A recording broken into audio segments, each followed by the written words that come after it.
Yeah. So, if you have any questions for Jer or any of us, Cam is also coming in. He's just Also, get rid of the brains. Come on. get rid of the what? Oh, yeah. They were in the background of Jer's shot for the first part of that. So, I got the chat up here, so if you got any questions, bring it on. so I have questions. yeah. Because I mean, this is always the case. Like after an adventure like this is finished, it's like, how much did we mess up your adventure? It's like, what did we do? Was there anything that we did that was totally like, oh, you had to like scramble to figure out how to deal with it? Not really. I mean, you guys stayed pretty much on script. I guess the catch with this adventure was that what I wanted to do was design a sandbox-style adventure that was sort of in the same wheelhouse as the Temple of Elemental Evil. Right. Where it's just a big dungeon crawl where you go in and you do it you tackle it in whatever order that you feel like you want to. And you sort of like carve your own path.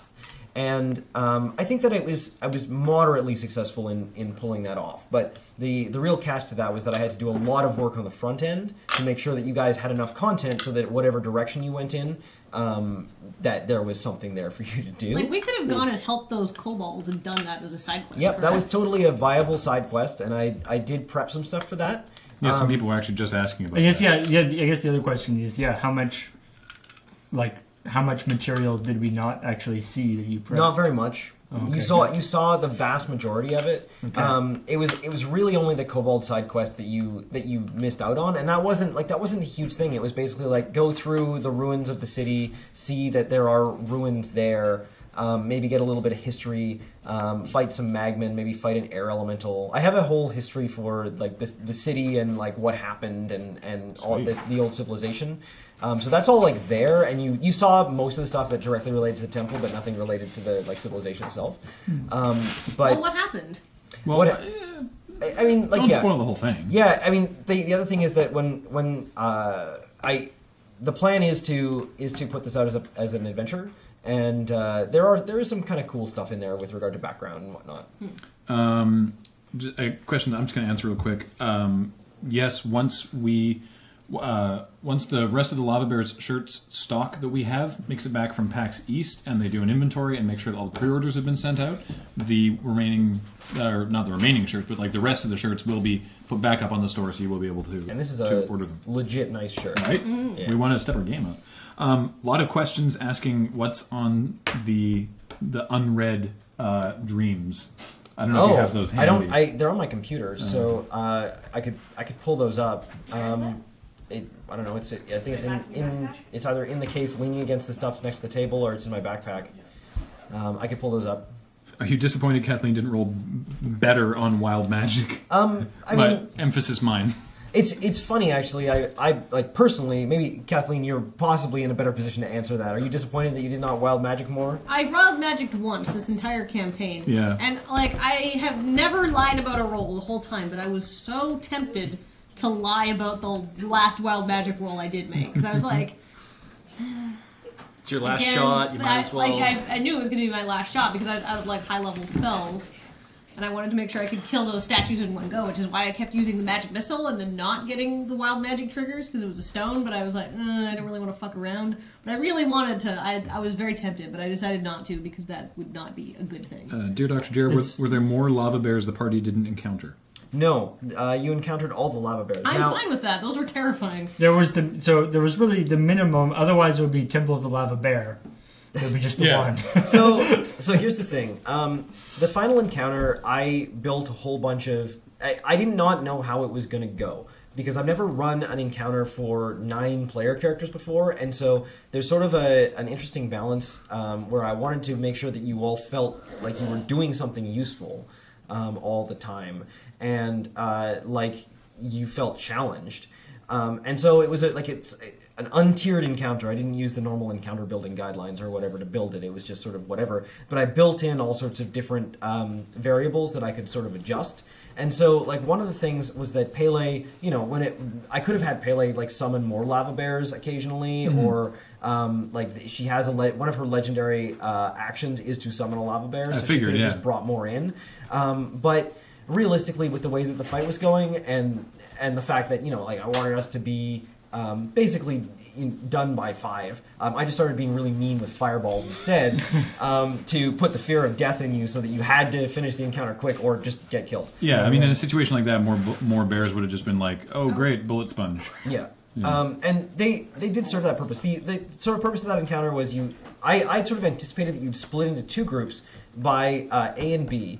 And you would have groups that were sort of dedicated to taking the skeletons down. And then the bears would just sort of show up after you figured out how that whole system worked and start coming in and dealing large amounts of damage. I feel in retrospect like maybe I should have given them like a breath weapon or something like that to make them scarier instead of just they were still terrifying. Having them like because the nice thing about them though is that basically even hurting them you had to take a bunch of fire damage, and I figured that the ash cloaks would actually be the sort of thing that you were scared of having die. Which was true. Yes. But you could scale this. Like if somebody's like, well, I want to send some 10th level adventurers down to do this instead of some 5th level. It's like, well, yeah, now just scale up the thing. Give your lava bears a breath weapon. Like do whatever. I mean, yeah, that's a little bit of a harder kind of scaling. I mean, what I'm talking about with this is more just like I can say it takes 2 pulls or 3 pulls or 4 pulls on the sword to win, or I can say that the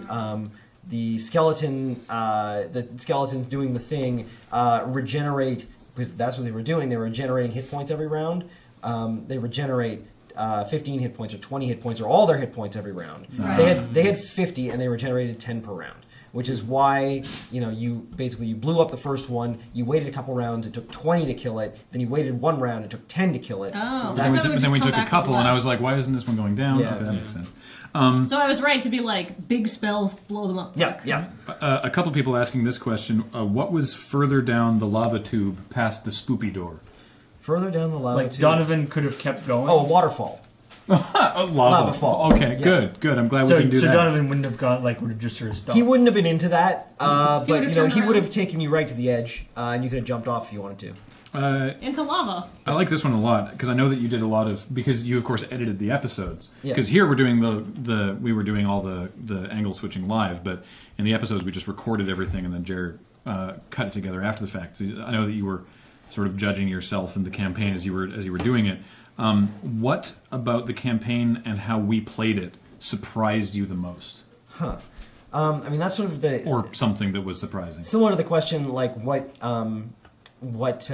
screwed me up the most. But I think that I was most surprised with how long you spent on some things that I wasn't expecting you to spend time on. Just like, opening empty rooms and sort of like wanting to make sure that you got everything or like found out all the information or whatever, or We've been playing concentrating on the RPGs all our lives. concentrating on the blocked door and Why would you block a door if there was anything behind it? I know.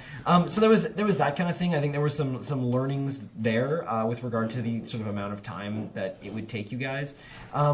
There were definitely a few other things. I mean, like the funniest one, of course, is everything's fine. That was the biggest sort of like that was mistake, really weird, yeah. but also hilarious. That was so thing good. That happened. Go ahead, actually. Oh, I was just thinking about the like us spending, because I was thinking the problem we had got into is because we would spend a lot of time, because the sort of video game RPG thing, you spend all the time to make sure we investigate everything, find all those pieces of information, but because of how we shot the stuff, where we had like the 2 or 3 or 4 weeks sometimes in between things, we spent all this time during the episodes to find out all this information, but then in the next episode we have forgotten all that information. Which seemed like possibly it didn't end up being as good as it could have been. Like, unfortunately, that's sort of a side effect of how we shot the whole thing. But. Yeah, and I think that originally when we planned to do it, we had thought that we should be like playing every 2 weeks. Right. And so like it didn't seem like that would be as much of an issue as it ended up being. Like, I remember I was just like looking at like the comments on one of the episodes that went up, and when we were in the first time we went to the room with all the books and stuff, somebody was like, oh, the titles on, or you have to try and figure out how to translate the titles on the books. And then when we came back, when we had the glasses and we could actually read the titles. It was like, oh, it's probably a poem. It's probably in this order. Like people who didn't know what was happening in the future got it way before us. Right, and because they had sort of different context for seeing it. So there was always the chance that you could like just cast like comprehend languages and figure out what was on all the stuff and get that like figure out that puzzle early. But doing that actually doesn't get you anywhere. It gets you to the Oracle, and the Oracle can. And if we had got to the Oracle too early, we would have would've asked had him all all the sorts good of stuff. we would have asked him all sorts of crazy things and lost all our So the Oracle is stuff. Is nice. He was sort of again a safety valve for if you guys got really stuck. Then you could just go to the Oracle and get the answer to whatever problem you were solving. Or For a price. That you were, exactly. Speaking of which, I actually have a bunch of questions backed up here, but speaking of which, the bear statue that we traded to the Oracle. Yes. Did that do anything? Figurine of Wondrous Power. So it would have turned into a bear. It would have turned into a big bear.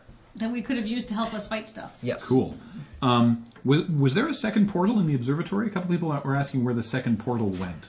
Wasn't there only one? So there's when we were in the observatory, there was the one on the one, because we came in, I think, through the bottom. Yeah. There was one on the left, one on the right, and then one going up. But the one going up is actually, I think, so you can see out. No. There was only one teleporter. There was a room on the left with a teleporter, Right. a room on the right, which was his bedroom, Right. and a room at the top, which was the observatory. Yeah. And then there was the big portal in the middle of the room. Oh! Right. Oh, we the didn't glass go in. spheres were going around. Oh, that. Yeah, it goes to the astral plane. Oh, okay. So, So- I don't want to go there. Super bad. Following Well, up on yeah. the observatory, what was the tentacle stick? the tentacle stick is actually just a magic item in the DMG. It's like it's a drow thing. It is like It's a decoration? It's a rod of tentacles, I think, or something like that. You can use it to like reach out and grapple enemies. Huh. It's sort of a weapony thing. It's like I loved it's how like one afraid of those you guys little were of grabby it. arms. Yeah, I loved how afraid you guys were of it. It was amazing. But Well, this is It's a a place that stick had with a like. tentacle. I mean, I'm not very I'm not- scary. It seemed Fair. very flavorful to put it in that area. Yeah, so but also, like, seriously, we had been through like magical portals that would give us nightmares Oh, and yeah, like I know. drive us insane and like trap stairs. We were gonna stay away from anything that looked actively dangerous at that point. Well, especially because now that we had a taste of the more Cthulhu-esque mythos, yeah, exactly. especially like in the episodes where I'd come into, it's like, oh, this is a tentacle stick. Well, we know who has tentacles. Yeah. Speaking of sorry, just one more question for that sort of region. I know that we spent through our play, we made the sort of the Lovecraft side story more of a big deal than you'd originally planned. But a bunch of people are asking if there's any sort of is there any truth to that whole Eldritch horror end of days thing that's going to happen, or was that just the builder making stuff up? the architect believes that's the truth. Okay, and that's all we know. And the apocryphal book that Dacron found seems to back that up. But that's not going to be for like 1,000 years or something, or yeah, I mean, like, so for the game world, I wanted to make, and I made a mistake in like the first episode by like saying something about Waterdeep because I was just like, I just couldn't think of something in the moment, and just like that jumped in. I was like, no, because I really wanted this to be like a very generic world, very generic like. I'm not going to establish anything about the campaign setting. It is what you guys make of it for the most part, and I will establish some sort of bits of information that I will make clear are true, but whatever else you can... So, like, the story, the narrative in Lava Bears, you are bringing a god back to power. A dead god is being sort of revived and brought back into the world. And that's a god that doesn't exist in D&D for like the player's handbook or whatever. But she's a god that could exist in your world if you want her to. But so the idea was not to set it in a specific D&D world, but like just a sort of random, very blank slate world where I could just make up whatever I wanted to. So it's possible that there are cults who believe that what is supposedly happening is happening. But whether it is happening, you could write. There could be a whole campaign based around that. Maybe a certain black thorny sword is related to that in some way. I actually got the read that the black thorny sword probably belonged to the demon that was trying to kill Pele in the first place. Yes, you found out actually in some early text that he had lost his sword mysteriously. He let an army down, poked the sword into her, and then Never came out. Well, and then he actually ended up getting defeated and driven back, and Because the priest she went crazy, and eh? the priest sealed it off. But because it was sealed off, he couldn't get back down and get his sword, and eventually he just got undeified by being forgotten about and whatnot, because that's what happens to gods apparently. Speaking of the cult at the beginning, what was wrong with them? Oh, so that again was the idea of sort of a disease curse that had been visited upon people in when Pele went nuts. She gave a bunch of people a crazy disease curse that more or less wiped out large numbers of people, or it didn't wipe them out, but it gave them this horrible disease that was like leprosy, but because it was from Pele, also had some like weird fire affinity stuff, and so it made them able to exist in the volcano. Now, realistically, the reason that disease existed was so that I could have humans functioning inside the volcano without ash cloaks, because it seemed really dumb to have everyone have ash cloaks all the time. Right. So most of the monsters and things, I was trying to come up with like ways that they could survive without ash cloaks. The question I saw somebody asked was there any alternate lose conditions other than TPK? Killing Pele is an option. Someone was asking about that. Yeah, you could have killed her. Huh. There was definitely Wouldn't it have the volcano then have gone? Or would that then it would go totally quiet? Yeah, the volcano goes totally dormant, but the world is a darker place, and the life in like the region around there starts to sort of like dry up and wither. Like all the rivers stop running and the trees Right, die. so you guys win, but everything is just it's sort of an affront to nature, because like the whole thing with Pele is that she's a volcano goddess, but she's also like the nature goddess as well, or god, in that sense. Neat. I really wanted to give her that sort of like life bringer aspect. What's Pele's 6 months later? Pele 6 months later, well, it seems like she is off She's back to reforging normal. her divine domain, and Dark timeline. and she has a clergy again and whatnot. So That's good. presumably One clergy. the worship of Pele is going to start up again in the area near Swassen. Yeah, 6 for turkey is correct. You survive. That's up to you if you determine if that's a win. I figured it would be easier to pull the sword out than try and kill her. I mean, given you guys can deal a bunch of damage, but also given the amount of time, it's weird the way that the timing worked out. I don't know that I would have. I think I might have set that up a little bit differently. The sort of regeneration cycle of how the ice prison comes back and when it comes back, because like Pele never got an initiative action, like an actual she never got to take her actual non-legendary action. Right, because the she was- skeletons would pop back up and she'd go down again. Right. Yeah. And so she was always encased in ice during her initiative. That's probably fine. You want to? If you do, you have the other dreams? Yeah, I do. You want to read one on? Sure. Just a second. All right. Hey, I have a question for Tally real quick. You might have to come over here. Oh, yeah. What was your warlock bond? Because you never got to explain that. Oh, it wasn't. You're nowhere near a microphone. Yeah. If Pele had died, what would have happened to Veus? I think Veus would be very unhappy, but I don't think that it would have been a like Veus dies scenario. I think it's more like Veus feels an emptiness within himself that is never fully filled again. Grim. I figured that's why Vash went by and he was like, "That was great!" afterwards, because he's got like this sort of weird semi-psychic connection. Massive to afterglow. to a creation goddess. Yeah, that was a spontaneous thing, right? Like I did not expect anyone to do that, and I sort of just based that off like in Ravenloft. Back in the day, they had these rules for if you make mental contact with an undead, and I was like, okay, well, let's just give Veus mental contact with a dead god and see what happens. What would have happened if I'd cast Bone Splinters? You would have won that fight. But I would have had to have sacrificed, like, Donovan or Durg or something. Not Donovan. No, I felt- exactly not. We'd be in the fallen in the lava. I felt in rewatching it that I should have just made the Strix kill the thing. I made it give it poison, which did damage to it every round. So it gave it sort of like a couple rounds to live. But I feel like having it be like a more immediate cause and effect would have been way more satisfying. And I mean, if you think about it, it's one of those things where it's like, if you had done that and we had lost Durg, like, we would have been in trouble in that final fight, right? Yeah. I Big Rooster or L Big Rooster, I'm not entirely sure. We're actually done the campaign now. It was about 5 hours, and this will be on YouTube. This channel, in fact, down here, probably by tomorrow, depending on how long it takes to chop it up and upload it. Let's hear that dream. Give me a sec. Okay, here, tell us about your warlock wand while So- Jer's getting ready. Yeah, so it wasn't super deeply fleshed out, but when I was creating the character, I figured, and this was without knowing, I think, that Jer had put any Cthulhu-ish stuff in it yet, because I made the character, I think, before Bij's episodes were up. I figured that she was this, like, sorority gal or whatever, and she'd done that Mines of Moria thing, dug too greedily and too deep.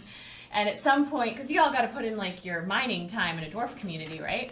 So at some point during her mining quota time, she had come across some weird little pocket where she'd, something came out that, like, wasn't supposed to be there. And she was like, oh, let's be friends. And so made a pact with this. She's not quite sure what it is, but it gives her cool powers, and it's fine. It's never done So her anything reaction bad. to the lava bears is how she reacts to any large, scary monster that Yeah, comes like, down. cool. Let's be friends. That's exciting. Oh my gosh. It's a good thing you weren't pulling out the sword. Who knows? Somebody pointed out in the questions that maybe I should have tried to do that attuned mind thing with Pele, but it might have gone very badly. You probably would have gotten the same thing as me, which is just Yeah, I was just thinking, this is totally Diablo. Like, Diablo 2 is going to be, somebody was just saying, Return to the Temple of the Lava Bears. Right. Durg is now the Demon Lord. Yeah. Like, in charge of the temple. Yeah. Does he need a consort? He's free. So it looks like I'm just looking back at the dreams. So here's the thing: the dreams, like, you guys encountered about as much as I thought you would, but then you went to sleep in the passage, and so I sprung more of them on you. Right. So I actually worked through most of what I had, and I feel like this one was the weakest one, but this is the one that you didn't get. You see yourself floating out of your body, out of the mountain, and up toward the heavens, but you are not greeted by the warm embrace and the greetings of your deity. Instead, you leave the claustrophobic atmosphere behind and fly into the blackness of the heavens. A school of membranous creatures flies past you, their clicking noises somehow audible in the vacuum of space. Whoa. You are alone. Creepy.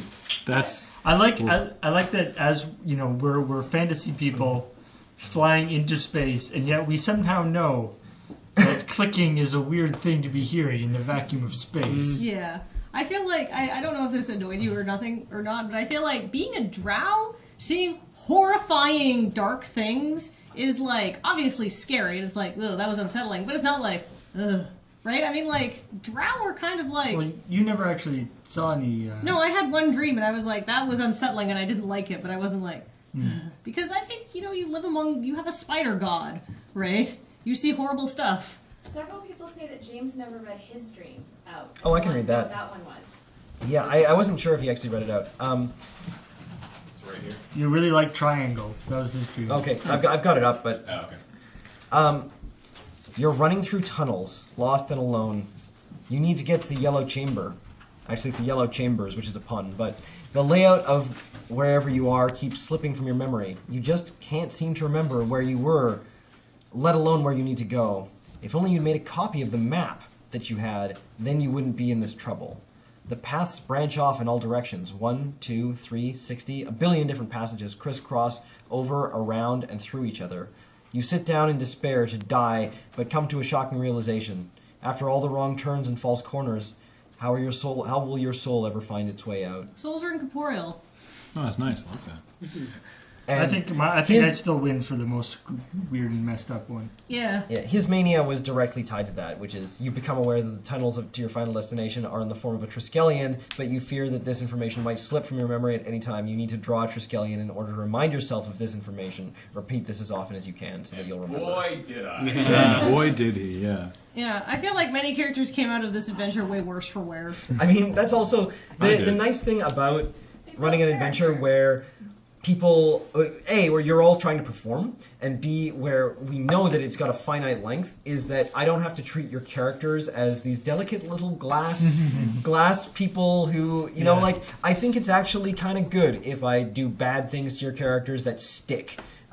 So that your character isn't always your perfect image of them afterward. Can I jump Right. in with another question? Yeah. How did you feel about having a fifth chair rotating in all these times? I thought it was fun. Did it change the nature of what you were doing? Insofar as the nature of what I was doing, it allowed me to info dump on you occasionally. So I would that would allow me to, like, through you, insert more information about the architect when it was pertinent, or via Tally. She I didn't use her to ferry any information in, but I did know that she had been watching the series and like keeping track of things, and like So that. she knew also stuff helped. better than we did. in a lot of Yeah, cases, like with the memory issues and things like that. So that was kind of good. Actually, Hold on. The really inconvenient thing was that Ryan was so early in the adventure, because I really feel like Ryan's particular skills would have been more useful later in the adventure. But that's the way that the cookie crumbles. James, can you show your character sheet to the camera? You still have it around? just wanted to say, I know that we weren't interacting with the chat, but I wanted to welcome the subscribers who subbed during the stream today. Beowulf, Phoenix Melior, Dedicated Fence Sitter, Nova Girl 5, Dragon Brethren, Temple of the Lava Twinks, Thinks Too Much, Little Bright, yeah. Manny Frosh, Stream Bros, Mr. Flip with a 25-month resub, Secatur, Splash for Mirrodin, Punching Bag, EC as that, or Ek as that, Laser Bunny, Jassiopathic, Niljack, Roll of Tape, Junk235, Cube Envy, Roman Goro, That Boon Guy, Saint Nex, Defrost, and Silent Tone. Wow. Silent Tone. Yeah. Wow, thank you, everybody. Yeah, Thank you all of you got for a subscribing. Storm count of 27 today. Wow. Amazing. Uh, Tally. I have a question also as one that I saw in the chat. What about Graham's arm? Whatever actually happened Oh. with Oh, that? there was nothing wrong with it. I talked to the Oracle. That's why he took my dreams. Yeah. And I was like, I need you to fix this, and he's like, there's nothing wrong with it. Oh, I took that to mean that I misunderstood that. I thought he said that there was. Oh First. no. There was actually nothing wrong with my arm. It was all in my head. That's that great- And then once he told me that there was nothing wrong with it, I was able to be like, oh, you're right. There's nothing wrong with it. So. That's that great thing that, you know, like when you're doing tech support and you show up and it's like, oh, it works fine for me. Yeah. Yeah. It's like if you're the Oracle and the answer to the question is it's not a problem. Oh, sorry. And apparently, Kikazi, Shirts _ and Dumori also subbed or resubbed today as well, but wasn't picked up in the chat, so it didn't show up on the Lurbot notifier page that I was referencing. So apologies to you, and thank you very much. Yes. Thank you. So sorry about that. One more thing I was going to mention. I was really worried that someone's Ash Cloak would die early on in the final fight. And so there was a safety valve for that too, Oh, which was really? on that piece of paper that I handed to James at the beginning of combat, and he, like a pro, did not share with anyone. So if you want to pass that down, James had a protection spell or something? Oh, nice. He was holding out on us? If you don't want to, if you're a potential Graham, player or and you don't want Paul, to be you can- spoiled on what's All right. about to happen, then you This- need to just plug your ears right This now. is this is what James got at the beginning.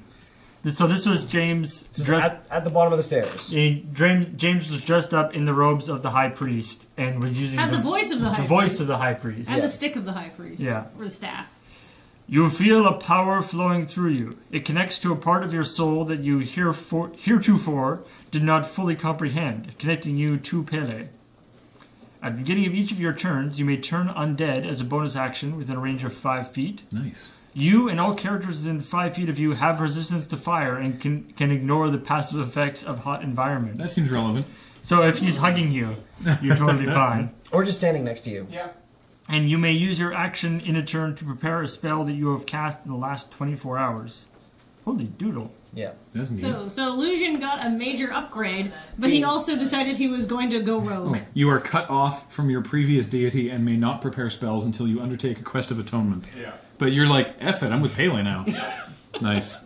So being Volcano Pope, Yeah. Well, pretty useful. Yeah, I exactly. bet you have a sweet hat. The idea was sort of like, Barriers. yeah. For people like Cam and Beej, how weird was it to drop in like mid-adventure and you wish you could have played more? After you. Well, I mean, Cam was there in the first Yeah. session, so. I don't know. I think my character probably was well built to kind of trail off where he did. Although it's kind of like an unnatural thing to just like split the party. But there was like he's a sage, he's a researcher, he likes libraries and books. I actually just like randomly rolled his background and it seemed compatible, so it worked. But like yeah, I don't know. it was an unusual experience. And to play more, like, would you want to come back every session and keep playing? Yeah, no, I like playing D&D, so I would have liked to have played more, but, it's part of the experience. The part that I found funny was that, and I'm sorry to Yeah.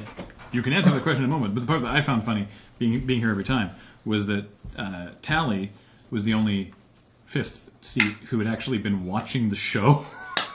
So Matt, Alex, and Beej were like, "So what's happening?"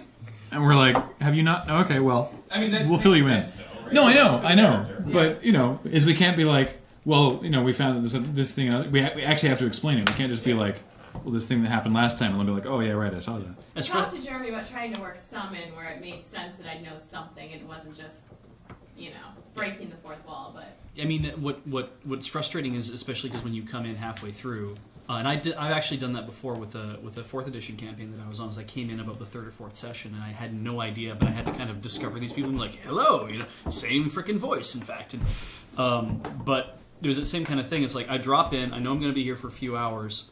I really felt like I need to get up to speed on everything that's going on, and also respect the fact that I'm going to be gone after a bit, so I have to be useful while I'm here. Because that's what I really want to be, because I'm playing a support character. It's like I want to be useful to what's going on. I also have my own goals in mind, which are vague, and I want to kind of get a little of that out there. I didn't want it to be one of those things where when you play a one-shot and somebody who has designed a character for like a one-shot for like a five-hour game is like, and then I have this intricate backstory that I have to make all these things clear, and I'm like, no, I'm just here to kind of fill in a role, maybe dangle a little something, and then be cool at pulling out of that, and that's what I wanted to be able to do. That was actually kind of funny because I found out from, I think you or Graham the night before, I got this text that's like, Beej says that he's got a book that he shouldn't have and needs to protect from people or something like that. Just FYI. Just FYI, if you want to do anything with that. And so I was like, okay. And so I just used it as a way to tie you to the architect because I knew they were going into that part of the campaign. Okay.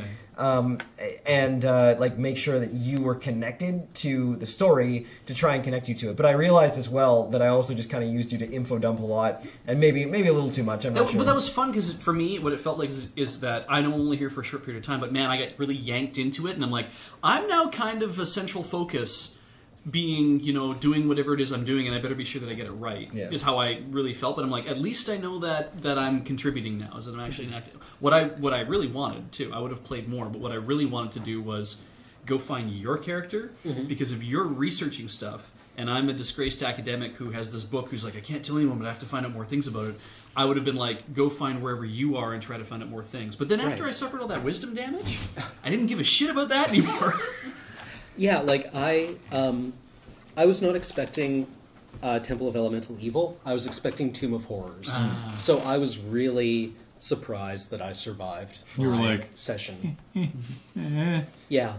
So that probably informed a lot of my play style in the game, where I just assumed that everything was going to be like a hideously deadly trap, mainly because of also how it was sold in Hustle Universe. Right, and I think that was a bit of a balancing act at some point, or not a balancing act, but it was like, obviously, if we're doing this, I don't want it to last half of one session. Right. So, I think I did sell it as Tomb of Horrors in the Hustle universe, and by the time it made it to the real world, it was Temple of Elemental Evil. And I think that's a pretty good assessment. Okay. I mean, that's probably more fun to see people go through. Yeah. Because Tomb of Horrors is kind of unfair. Yeah, and brutally unfun. So yeah, I was expecting to just kind of get jibbed at any second. I built probably I just felt like the four of you were safe, and that the rest of us, I'm like, I'm cannon fodder. If something happens Yeah. to me, that I'm not coming back. I mean, we joked beforehand. I didn't think the fifth seat was going to be surviving any session. Yeah. But as it is, everyone was here at the end, which actually worked out pretty well. Yeah, but because I was expecting more of a Tomb of Horrors thing, which is why if you look at my spell loadout, it's like feather fall, spider climb, and blah blah blah. But I made it because I wanted to live, but I made it sort of fit with my sort of. I actually took the rogue background, even though I was a sorcerer. So I'm this kind of scummy guy who goes around stealing things, finding stuff, joining adventurers. What else can or not everything, but what what's something else that the bonsai stick can do that we didn't get to see? There are so many things. No, like What's one? Just some people are asking. I'm not even sure. I literally was just pulling it from the Wand of Wonder, which is actually included in the original Temple of Elemental Evil. Hey. So I was just pulling up that chart and pulling it out, so I can like reference it. But you can also just if you Google Wand of Wonder, you can find the original and also like many people's variations on it. And see that kind of stuff. What I wished I could have had was my notes from the campaign that you guys played, Graham and Paul, at Connor's place, where you discovered the the wand of the original bonsai stick. a wonder. Yeah, where I wish I'd found the chart from that because. Did you actually make up like an original chart for that? Yeah, I was like, hey, this doesn't look so hard. I can make my own deck of many things or my own wand of wonders or whatever. Oh, hey, just some people are asking in the chat.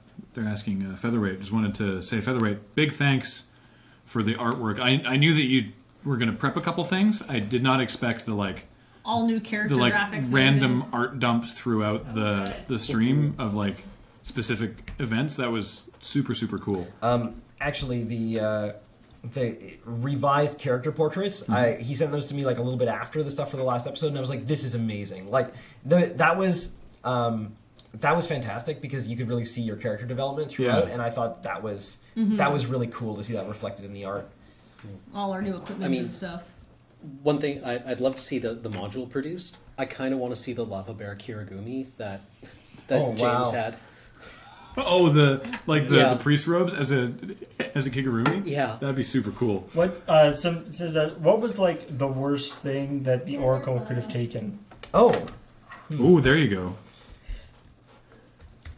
Let me look at my notes. The eye is pretty bad. Yeah, I feel like Tally's character did not. Especially if you get that one twice. I'm working with it. Get so well. Yeah, Using if an you get eye. it twice, you're really screwed. He could have taken a hand. He could have taken your voice. Well, I mean, that's what he took from the priest. Bad for casters, Holy yeah. crap. A level, Oh, racial special abilities. Oh, the level would have been brutal because a bunch of stuff happens at level 5. yeah, we would have lost so many abilities. Saving And throw we proficiency. never level up too. Yeah. Save proficiency is a thing that he could have taken. Ouch. Racial abilities would be crummy, but not. What was the Combusting Rainbows? Featherweight is going to put the stuff. Yeah, some people are linking to it in the Tumblr. It's going to be. He's going to put it online in the next day or two. He'll tell you in the chat. what was the most minor thing that he could take? I feel like Hair. Yeah, he could have taken your hair. Be just looking at it. That's probably it. God, that sounds handy. yeah, but it doesn't ever grow back. You're just bald. Yeah, exactly. You have You alopecia. Do you choose what section of hair? No, it's just all of it. Oh, I see. Yeah, he gives you alopecia essentially. Yeah. He gets way hairy. Bad Just for a head dwarf. hair or like No, all hair? of it. Oh, interesting. Yeah, you end up with alopecia. Definitely no lava bears here. If you were a man dwarf, that would be very, very terrible. Yeah. You'd be so smooth. Yeah. We can take a couple more questions, but we should probably wrap this up fairly soon. Yep. I'm just checking here. What's the worst thing the Magic deck could have done? I mean, it depends on the cards in the deck. Yeah, I mean, like, I kind of thought that Worldfire would have been the worst. I think that Greg has the chart. I should get that from him and get him to Speaking publish of it. which, we're going to basically go offline now. Live right now on Twitch, Yeah. Greg Billsland, who Yep. did that whole list of the Magic cards and everything, who ran the Extra Life campaign, Producer on D&D. also streaming on Twitch right now. Yes. In the D&D category. We're the #1 viewers on D&D right now. Oh. Greg's #2. So if you're in it for some D&D, when we log off here, hop over to Greg's stream and say hi. Yeah, and I know he's been streaming these campaigns a bunch, so definitely tune in and follow their exploits. He's a great DM. Watch them. Dear Dr. Zler, are you expecting more fan art apart from the awesome ones from Featherweight? I mean, Featherweight stuff isn't necessarily fan art because we asked him to do it. Yeah, no, he's the official But- artist. I have an expectation. I mean, we got these amazing ones from, From, Rose Rose Nightshade, yeah. Which are they're like fan arts of Featherweight's designs, which are super cool. Yeah, I'm always up for seeing. I don't. more- I never expect fan art, but if you want to do You can it, send me Veas fan art and I Go will for it. appreciate it. I do feel like, to Jer, Veas is similar in tone to another D&D character who I know is funny and engaging and good to watch. Yeah, I'm sorry. I just I totally was had that funny. mental block earlier today. That was It was really like, funny. It's a similar character. I feel that Pell is way more cowardly. Jared, how did you keep 9 people More in line so cowardly? well? Because damn, you did Yeah. well. Veas is into self-preservation, but he'll still go down and like do all these things. But he wants to make sure he personally lives through it, so right? the 9 people thing was difficult in concept because I've never done it before, but I kind of just used a WoW raid as not a specific WoW raid, but the concept of how WoW raids work as a model for how it could be done, and sort of went from there. So it's like, okay, we know that we need to control basically 3 points on the map. You've got, this point over here, this point over here, and once you control those, then you get another point over here. You put enough distance between those so that people can't just like run easily between them. They've got to spend at least a couple of rounds. And that was sort of how that worked. And then just create enough enemies and whatnot at each of those places to keep everyone engaged. I don't know. It was an experiment, and as I say, I built in a whole bunch of like safety valves for myself to make sure that I could tweak it as we were doing it, so that it was Spawn like more bears. the right level of challenge. Right, enough certain number of bears, certain number of skeletons, etc. Nice. So yeah, Oh, what was that? I don't know. We went dark briefly. Went dark for a moment. but who- All right, It came back. sweet. Thank you for the Gervais fan art. Yay! Yeah. I guess thanks again to Wormwood Gaming for sponsoring this and for giving away all these sweet prizes. It was really nice of them. They have great stuff. If you didn't win, you can check them out online. It's wormwoodgaming.com. Yeah. They come to PAX. Thank you everyone Buy for their stuff. watching and for your wonderful feedback on Twitter and everywhere else. Like I have been absolute on the Loading Ready Run forums, on Twitch, everywhere. I have been absolutely flabbergasted by the amount of feedback that I have gotten personally, and that I see posted to us as a group. Thank you for watching, and this has been a very, very, very fun thing. Yeah. And Thank you, Chair. Yeah, and of course, thank you to the people who made this possible in the first place, our Kickstarter backers. Yay! Just went a little beyond the scope that we'd planned. Yeah. But I feel But it was awesome. we were enjoying it, and it was great, and Yeah. everything was great. So yeah, thank you all so much for allowing us to hit that original stretch goal, and then those of you that are sticking with it through its thing. That was the highest stretch goal that was hit. I It believe. was indeed, yeah. Yes. But I feel like we really delivered. Also, if you Smooth want, exit beach. if you want your own Lava Bear shirt, store.loadingreadyrun.com. Not yet, but they'll be there. They'll be available soon. Yeah. All right. Very nice shirts. Later, everybody. Thank you Bye. so Thank much. you so much for tuning in. Goodbye.